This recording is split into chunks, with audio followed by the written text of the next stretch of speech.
Hmm. Okay. Hmm.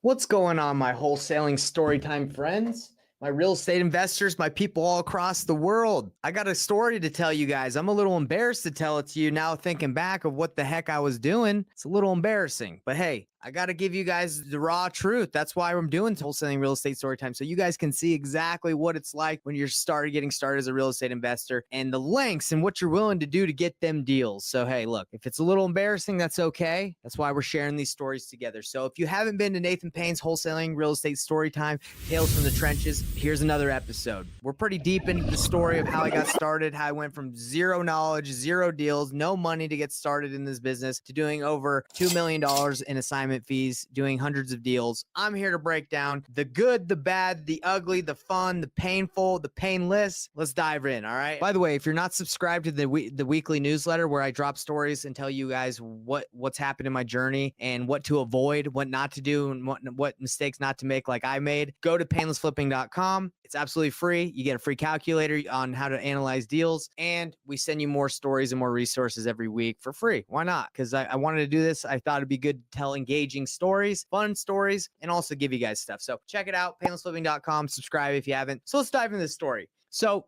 I'm about 6-7 months into my journey in 2018. Okay. And by the way, got it all documented. So I'm not just making this stuff up. Me and Kory are driving for dollars. Okay. That's something that we did. We would go 2 or 3 hours a day, drive for dollars. That by the end of the day, our necks would be hurt so bad. We have big headaches because we'd be driving, me and him, and I'd be turning my neck, looking around for deals and just writing down properties, marking it with our batch leads, with our apps that we were using at the time. And yeah, so we were just looking for property. So we're in West Valley, which is on the west side of Salt Lake City of Utah, and the west side. And the part where we're at was a little run down. And there was this one street, I think it's called Lenton Street or Lixon Street. I can't remember off the top of my head, but the road was just jacked up. The pavement was bad. It just, when you drove, there were potholes everywhere. And this just had really bad houses on it. So me and him are driving for dollars. We're marking houses, almost every house on the street we're marking. And I'm like, hey, look at that house. That house is terrible condition. And as we're driving, we see a man just walking on the street. And this goes back to my mission days where I talked to everybody about Jesus. I would just go to people and say, hey, would you like to hear about Jesus?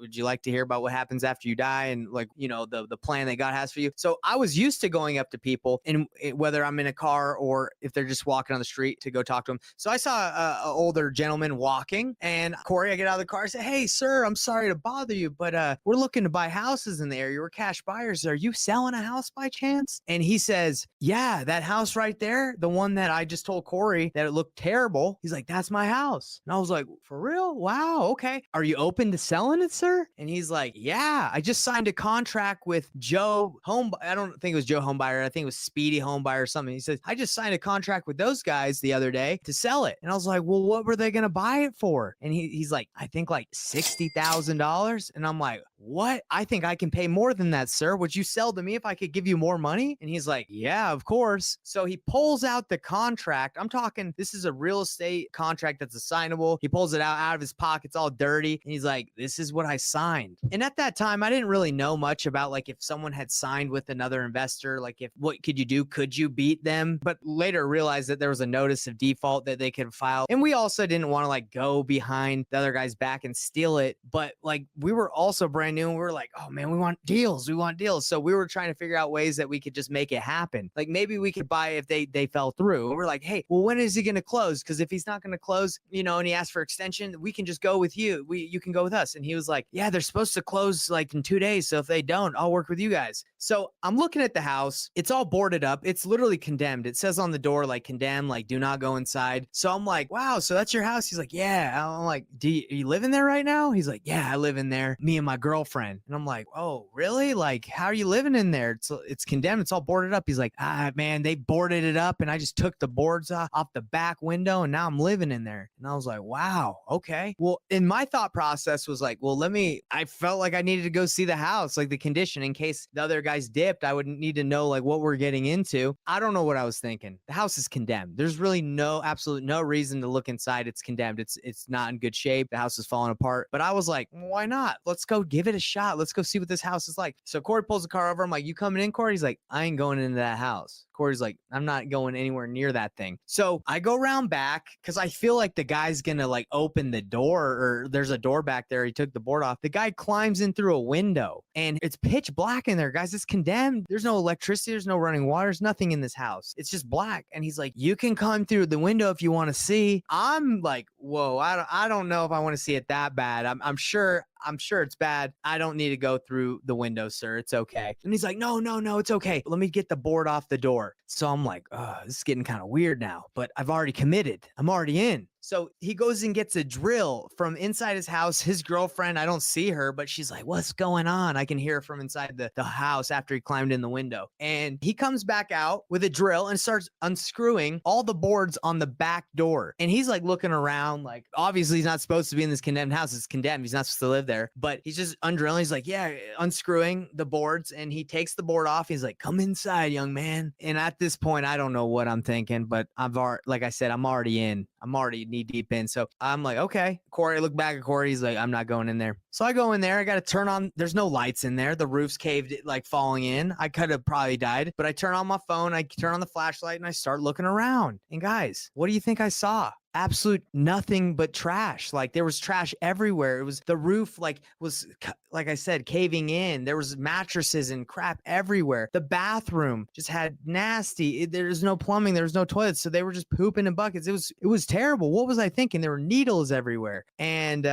I was climbing over stuff. And I thought I might have, like, if I got cut, I was definitely going to get tetanus or something. But after, I would say, being polite and not judging and just looking through and saying, oh, okay, I leave and I say, sir, I've seen enough. I'm definitely interested in buying your house if these guys don't come through. What's your number? And, he ended up giving us his number and we ended up following up with him and the other guys ended up closing on it. Okay. But I think they beat him up. Like they beat him up on price and they actually got it for a lot less than like 80 or 60. And we were just late. We were late to the party. They beat us. They beat our offer. Not even beat our offer. They won the offer, the head of the contract. And we didn't feel right. Obviously, like we're not stealing deals from anybody, but we didn't feel right about trying to get in there metal. So we were just there in case they didn't close, and they did. So just a crazy story of something I would never do now. If I see a guy on the street, say, hi, are you selling? And he says, yeah, that's my condemned house. Would you like to crawl through a window and look at it? And that's an absolute no for me. Even if he unscrews the boards on the door and says, come on in, I'm not going in there. Not even close. But back in the day when I first started, I really wanted a deal and I was willing to do whatever it took to learn. So what you can learn from this story is you do not have to go into a condemned house to see the condition of the property. That's all I got to tell you guys. I was going in there because I got to see what kind of condition this is in. Not even important. Don't do it. If it's got boards on it, if it's condemned, if the city isn't allowing anyone to live in it, no need to walk at anybody. Just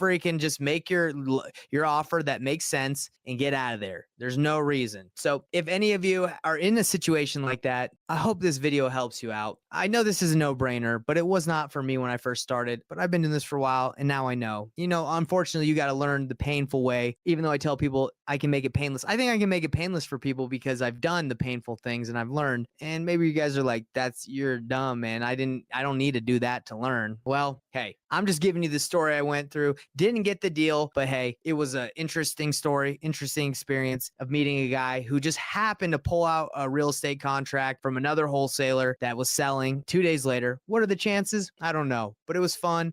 And guys, I hope you enjoy your weekend. This has been another episode of the Wholesaling Real Estate Story Time with Nathan Payne, Tales from the Trenches. And literally, I was in the trenches on this house. I feel like my foot got stuck in a trench while I was walking this condemned house. Don't do what I did. Be smart, be savvy. You do not have to go see a condemned home. Subscribe to the newsletter, painlessflipping.com, so you can learn a little bit more about my stories and the resources we're giving you for free. Hope you enjoyed this one. We'll see you on the next one. Peace out. Hey everybody, what's up? It's Nathan Payne, and for the first time ever, we just released this insane training bundle that has literally everything that I've learned from doing a combined 4,000 deals in real estate, all from starting with absolutely no previous business background experience or any real estate experience. Plus, there's over $19,000 worth of free gifts that we're throwing in, all for an insanely low price. If you want to get your hands on this, be sure to click the first link on the description